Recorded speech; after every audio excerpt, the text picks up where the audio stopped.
In today's video, I'm going to teach you how to customize branding in Pandadoc documents. Pandadoc is an excellent tool for creating, sending, and managing your documents online, and personalizing your branding can help ensure that your corporate identity shines through in every piece of communication. The process is simple and straightforward, so let's dive right in. First, we need to access Pandadoc. Go ahead and open your web browser and navigate to the Pandadoc dashboard. If you're already logged into your account, you'll be taken directly to your workspace. If not, you'll need to enter your login credentials. Once you're on the dashboard, take a moment to familiarize yourself with the layout if you haven't already. This will make it easier as we proceed. Now, direct your attention to the left side of the screen. Here, you'll see a vertical menu with various options. Find and click on Settings. This is where you can control and customize many aspects of your Pandadoc experience, including your branding.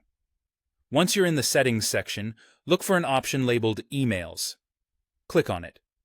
This section allows you to alter the way your documents look when they're sent via email, ensuring they align with your brand identity. It's an easy yet impactful way to maintain professionalism and consistency. Now here comes the fun part.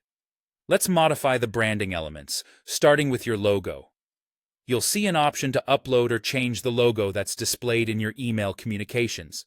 Make sure that the logo you upload is high quality and fits the specified size requirements for optimal appearance. Consistency is key, so use the same logo you employ across other branding materials. Next, let's talk about colors. Pandadoc makes it easy to tailor the color scheme of your documents to match your company's branding. Look for settings that allow you to adjust the primary colors used in your emails.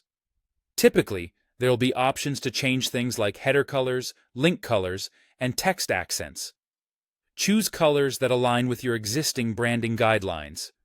Most companies have a style guide or brand sheet that provides exact color codes. Using these will help keep everything consistent. While you're working on these adjustments, pay close attention to the preview section, if available. This will show you exactly how your changes will look to recipients. It provides a great way to identify any adjustments needed before you finalize. Once you're satisfied with your changes, make sure to save them. Look for a Save button, typically located at the top or bottom of the page, and click it. This ensures all the adjustments are applied to your future communications. And there you have it. You've successfully customized the branding in your Pandadoc documents. With just a few simple steps, your documents will reflect your brand's identity every time you send them out. Customizing branding helps create a cohesive and professional image, so don't hesitate to revisit and adjust these settings as your brand evolves. Thanks for tuning in, and I hope this was helpful. See you in the next video.